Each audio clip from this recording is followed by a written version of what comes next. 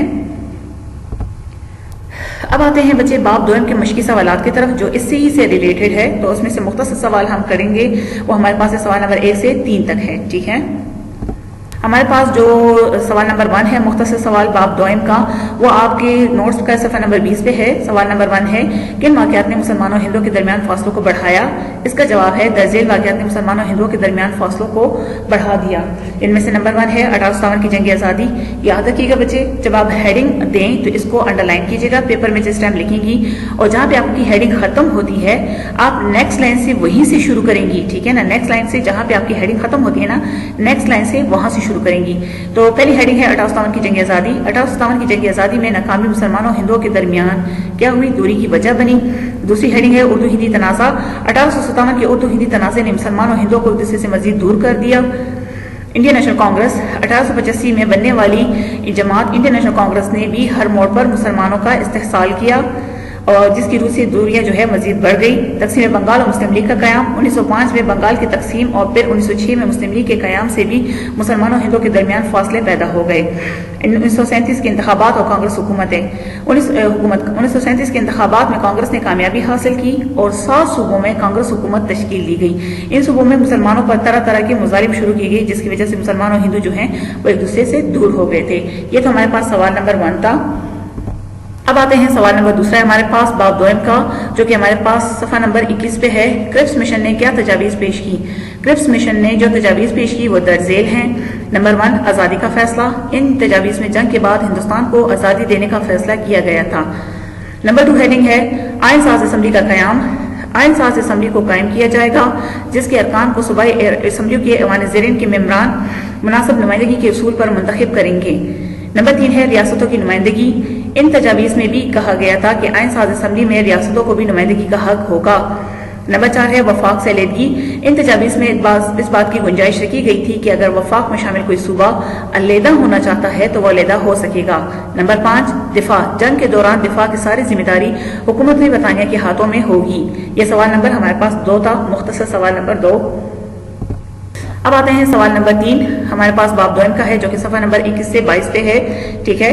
سوال نمبر 3 ہے کرپس مشن کی تجاویز کو کانگریس اور مسلم لیگ نے کیوں مسترد کر دیا؟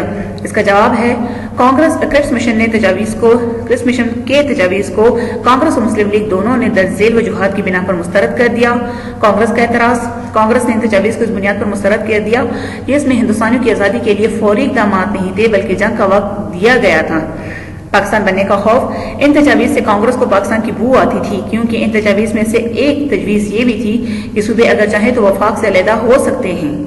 مسلم لیگ کا اعتراض۔ مسلم لیگ نے ان تجاویز کو اس بنا پر مسترد کر دیا کہ ان میں واضح طور پر پاکستان کے قیام کی ضمانت نہیں دی گئی تھی۔ دوسرا اعتراض۔ مسلم لیگ کو دوسرا اعتراض یہ تھا کہ گفت و شنید میں ان کو اعتماد میں نہیں لیا گیا تھا، یعنی بات چیت میں ان کو اعتماد میں نہیں لیا گیا تھا۔ مشن کی ناکامی۔ کرپس مشن تو اپنے مقصد میں ناکام ہو گیا، لیکن اس مشن کی وجہ سے پاکستان بننے کا راستہ ہموار ہو گیا۔ تو بچے یہ ہمارے پاس سوال نمبر 3 تھا، یعنی مختصر سوال نمبر 3 تھا ہمارے پاس۔ تو تھوڑا سا ہم خلاصہ دیکھ لیتے ہیں جو آج ہم نے پڑھا صفحہ نمبر 20 سے لے کے 22 تک۔ وہ ہم نے سب سے پہلے پڑھا سی آر فارمولا، یعنی چکرورتی راج گوپال آچاریہ کے بارے میں ہم نے پڑھا 1944 میں، کہ وہ مدراس سے پہلے ہندو لیڈر تھے جنہوں نے جو ہے پاکستان کے یعنی مسلمانوں کی الگ قومیت کے اصول کو جو ہے اصولی طور پر تسلیم کیا، ٹھیک ہے۔ اس کے بعد پھر ہم نے گاندھی جناح مذاکرات پڑھے، جو کہ گاندھی اور جناح کے درمیان جو ہے مذاکرات ہوئے تھے 1944 میں خطوط کے علاوہ، لیکن یہ مذاکرات بھی کوئی خاص خواہ نتائج تک نہ پہنچ سکے اور ان کا بھی اتنا خاص رزلٹ نہ ہو سکا۔ اسی طرح پھر اس کے بعد ہم نے مختصر سوالات پڑھے جو ہمارے پاس 1 سے لے کے 3 تھے، ٹھیک ہے۔ تو آج کا ہمارا پاس یہ کام تھا جو ہم نے آج کیا۔ امید ہے بچوں آپ کو سمجھ آ گئی ہوگی۔ آخر میں یہی دعا ہے، اللہ تعالیٰ آپ سب کی حفاظت کرے۔ آپ کا بہت بہت شکریہ۔